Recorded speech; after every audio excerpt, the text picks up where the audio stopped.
Yeah. Hello. All right, we got some Apple news. If you saw the main channel video, you're coming here for some more in-depth coverage. So let's get straight into it. How about that, Elliot? Let's talk about the elephant in the room before we get into the actual event. It was a fucking bitch trying to watch this thing. The stream kept breaking down. I got color bars a whole bunch of times. I had to refresh the damn thing about 50 times within the first half hour. One thing that Apple did not bring to this press event was streaming technology. Absolutely not. There was Chinese translator audio coming through the whole beginning of it. Yeah, it was a nightmare. Yeah, but that's not important. Let's get into the details of these new products. The new iPhone looks just like the leaked images. There's beveled edges and there's a camera lens that sticks out a little bit. There's two sizes now, just as predicted, a 4.7 inch and a 5.5 inch. That would be the iPhone 6 Plus. This is in addition to the 4-inch 5S and 5C, which will remain on the market for now. So 3 sizes of iPhones to choose from. Choices. The ion strengthened glass front curves all the way around to the side, and note that it's not sapphire glass as everyone predicted. But as we said in the other episode, it might be a development from that. Who knows? Yeah, I think they're on their way there. The Retina HD display is a new generation of displays.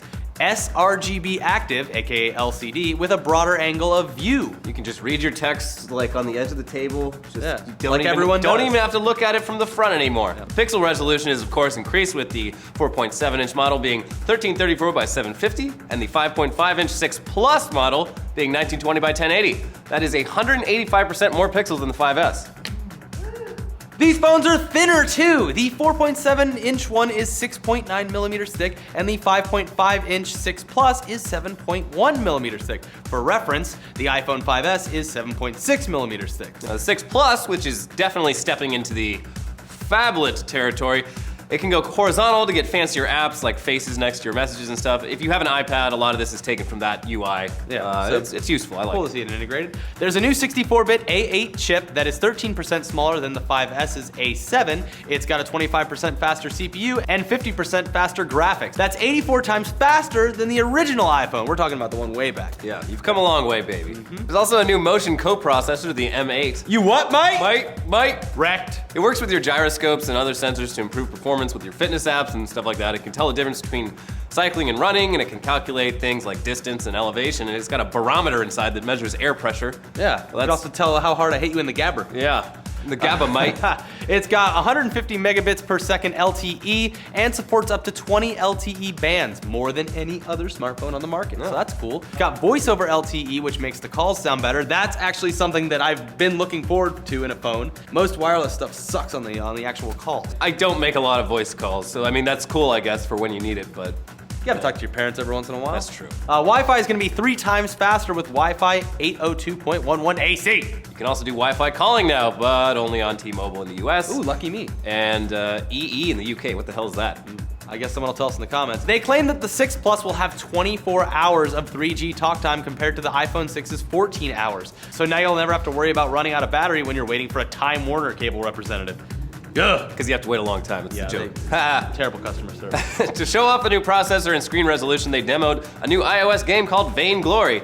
It's basically a MOBA, and it looks really good. It's impressive. Like, it looks like a desktop game.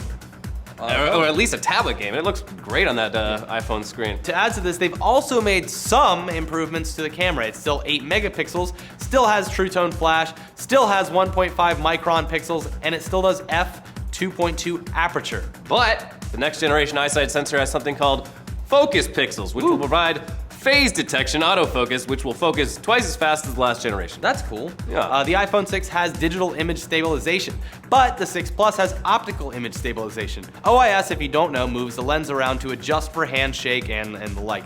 It's not a first for a smartphone, but it'll be great to have it on the iPhone. Video recording also got some improvements with the ability to shoot HD 1080p at 30 FPS or 60 FPS, and now you can shoot slow-mo video all the way up to 240 FPS, which basically comes out to 1/8 speed or 12.5% speed. That's really slow. Yeah, that's cool. That's cool looking too. The demo they showed looked great. Yeah. Video also features cinematic video stabilization and continuous autofocus. So there's good improvements to the camera. The front-facing camera has an all-new sensor and a larger aperture. It lets in 81% more light. It has better and faster face detection, and it has a burst mode. So now, no matter how quickly you need to take a dozen selfies in extremely low light, Apple has you covered. Let's move on to the prices. The 4.4-inch iPhone 6 starts at $199 for a 16GB model, $299 for 64 gigabytes, and going all the way up to $399 for 128 gigabytes. With a 2-year contract, of course. Yeah.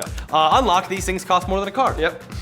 Jesus. The bigger 5.5-inch iPhone 6 Plus starts at $299 for 16 gigs, $399 for 64 gigs, up to $499 for 128 gigs. So it's basically, at each step, it's $100 higher than the standard iPhone 6. As I said in the main channel video, I'm gonna be very interested to see how many people pick up the bigger model versus the smaller size one. I think it's gonna do really, really well. I think If it's anything like the 5S versus the 5C, it'll get crushed. These new phones bump the existing phones down in price, with the iPhone 5S now $99 for 16 gigs, $149 for 32 gigs, and the 8GB iPhone 5C is now free $99. Yeah. The 2 new iPhone 6 phones ship September 19th, and pre-orders start this Friday, the 12th.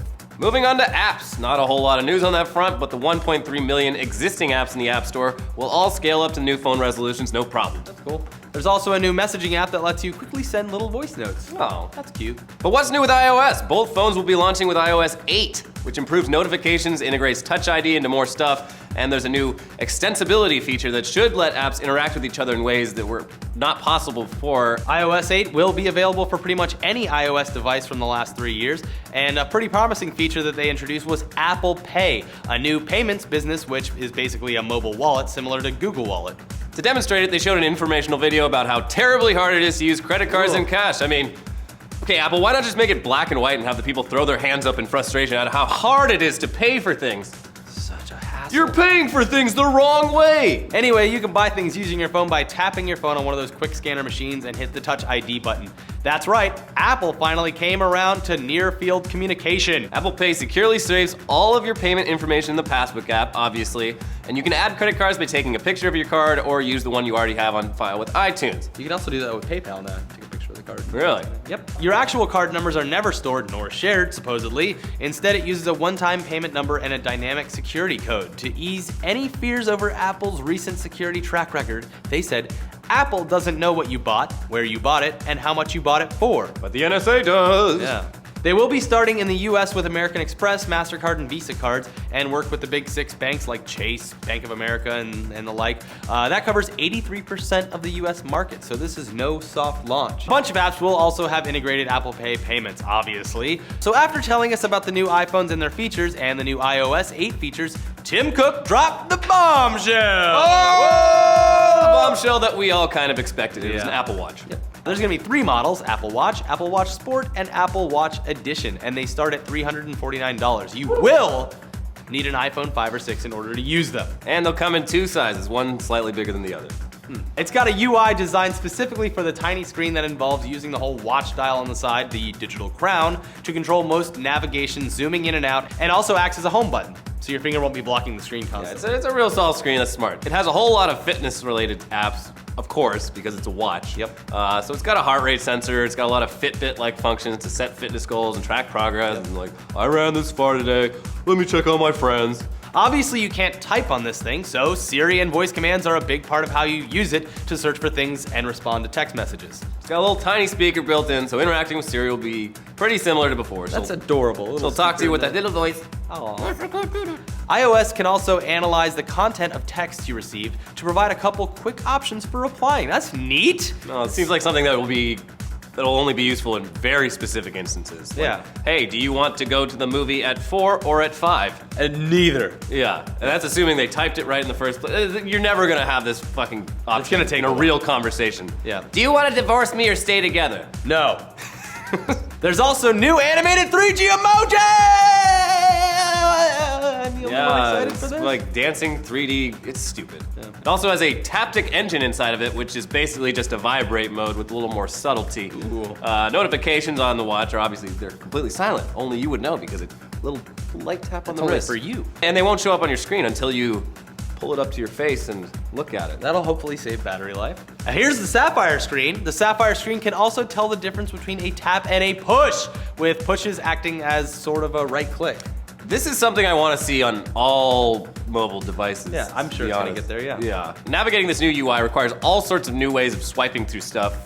For example, glances is when you swipe up from the bottom, to reveal all the widgets and calendar stuff, and you can swipe back down to hide it. And there's a whole bunch of other stuff that I'm sure we'll find out once this actually hits the market. Yeah, there's some weird communication app that lets you doodle stuff to each other and send the other person your heartbeat. What the fuck? They kept going back to that too. It's a bunch of bells and whistles that no one's ever bunch gonna of like use. little girls shit. I didn't get that at all. But maybe you'll use this. It also works with Apple Pay, so you literally don't even have to take your phone out of your back pocket to use it. You just Give me the shoes. Give me the fucking shoes. Give me the shoes. Give me those new Jordans. No word on battery life for this thing, but does have a kind of cool new charging method that's wireless, but it still requires contact. It looks kind of like a little stethoscope that like bolts onto the inside of the watch. It's still better than trying to jam in one of those things in the middle of the night. Yeah, for sure. A dev kit for the watch called Watch Kit lets developers make new apps tailored for the watch. Some examples, maybe unlocking your hotel room door by waving your watch, controlling your thermostat, etc. Also, one other thing. Yeah. Yeah. U2 played some song on stage. Yeah, and they're gonna release an album that everyone gets for free to 500 million people. Fucking marketing gimmick. Yep. Go save the world, Bono.